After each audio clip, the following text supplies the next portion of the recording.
Une semaine sur 3, je me lève à 4h30 du matin. La semaine d'après, je fais la nuit, donc je dors en journée. La semaine d'après, je fais le tard. Donc voilà, c'est parfois compliqué aussi pour voir son épouse, pour voir ses enfants. Monsieur Boucher qui est déjà dans sa tour d'ivoire, déjà qui viennent travailler 8 heures avec nous. Il y a beaucoup de travail pénible, je voudrais bien le voir. Faire 8 heures de vrai travail et avoir un salaire de 2500 € par exemple, au lieu de ces 20 000. Une poule qui ne pond pas, c'est pas extraordinaire ça. Gentil la poule.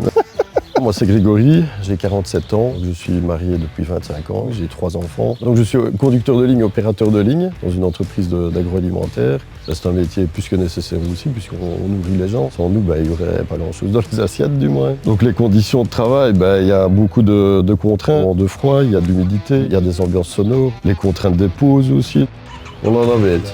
Ah, peut-être que je pourrais encore plus en profiter, ouais, le jour où j'aurai ma pension. J'espère arriver jusque-là, ça c'est vrai.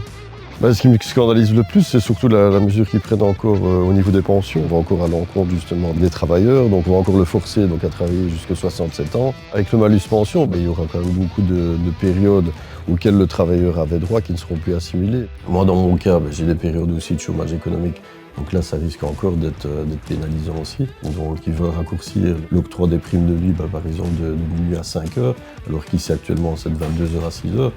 On nous fait perdre de l'argent. Vous avez une idée de la destination ou pas? Vous avez bien de bruit, non? On voit, il y a des manifestations, il y a des rassemblements, et on va vers vraiment un mouvement, un élan positif. Les gens commencent à s'organiser, l'information commence à passer, et on va vraiment tout faire pour faire reculer les mesures du gouvernement.